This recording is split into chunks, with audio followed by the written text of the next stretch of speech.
morning students. So today here we are going to learn about the practical small circular orifice. Okay. So first of all let me tell you that what is orifice. So orifice is a small hole or you can say opening which is provided at the side or the bottom of the tank to find out the discharge. Okay. Let me draw here. So suppose this is a tank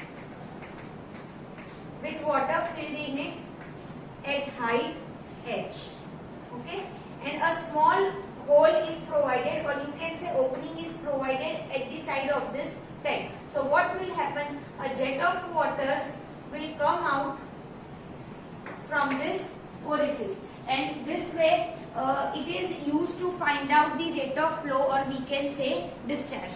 But here exactly we are going to verify or we can say determine the hydraulic coefficients, which are the coefficient of discharge CD, coefficient of velocity CV and coefficient of contraction CC. So in this practical we are going to find the values or we can say constants of CD, CV, CC. So let's start with the coefficient of discharge. So CD is the ratio of Q actual upon Q theoretical.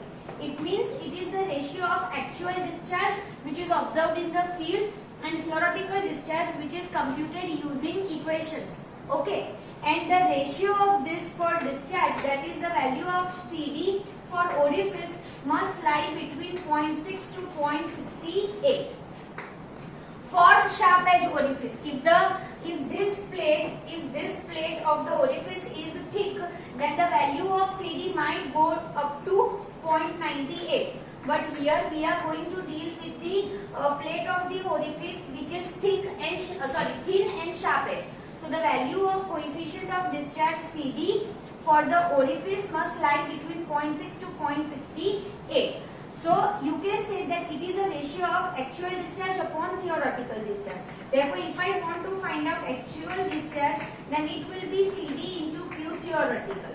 Now here the question arises that why this coefficient of discharge come into existence. So as I have explained that actual discharge is measured in field, and in that case your fluid which is liquid and again which is water will be ideal fluid. Okay, so real fluid. So that real fluid contains viscosity, that is friction.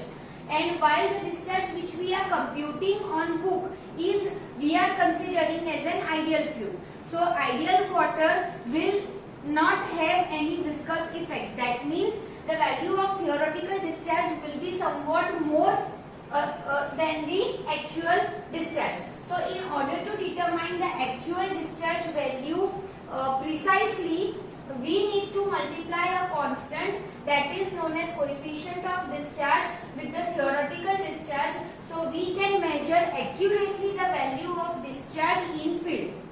Clear? And that value has been already determined by many scientists by repeating number of experiments, and they have given the range of 0.6 to 0.68 in case of coefficient of discharge. So in the practical we need to determine the value of CD by calculating actual discharge as well as by calculating theoretical discharge. Okay.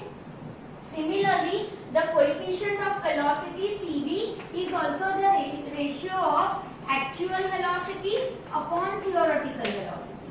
Okay, so it is the ratio of actual velocity upon theoretical velocity. Therefore, in order to determine actual velocity in field for real fluid, we need to multiply this coefficient of velocity with the theoretical velocity. So we can measure the actual velocity in field accurately, because again this actual velocity will be the velocity of a real fluid which consists of viscosity, and as viscosity exists there will be loss of head.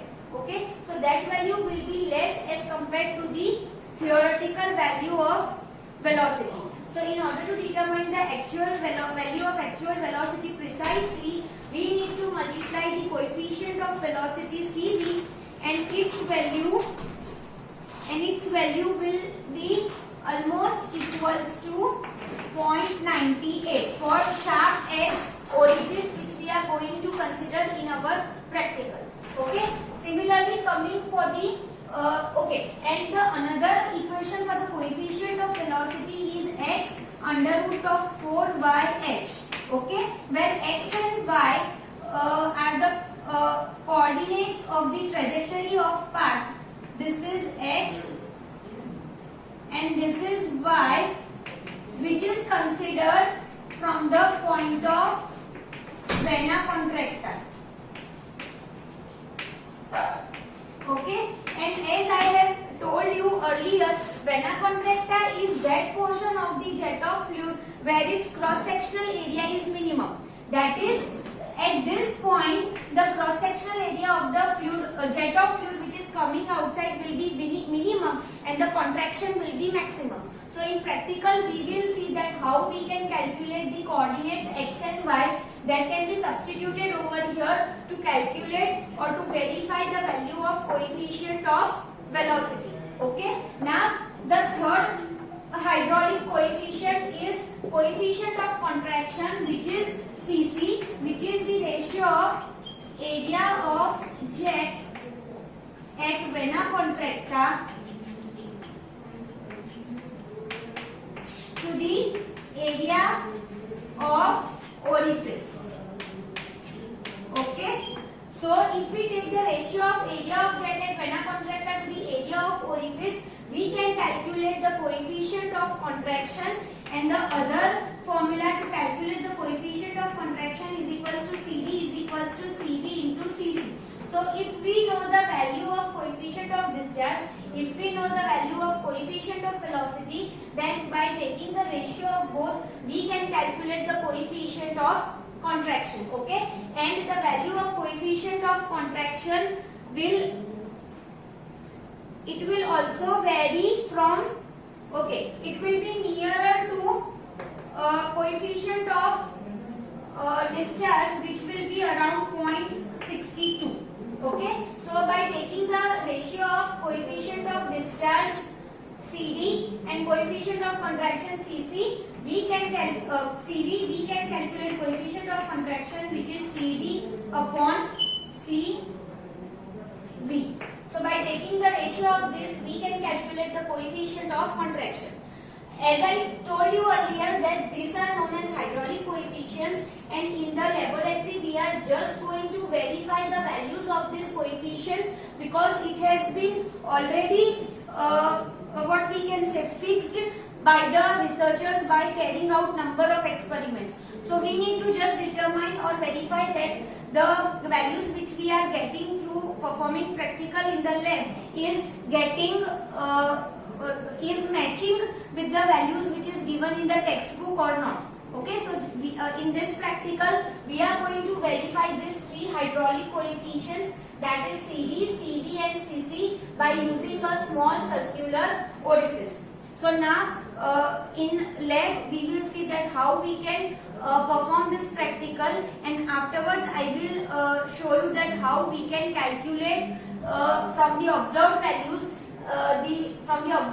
the value of CD, CV and CC. So from the observation table we will be able to determine the values of CD, CV and CC, which must come with the values fixed in the books by many researchers by repeating number of experiments, and after that we can say that the practical which we have performed is verified. Okay.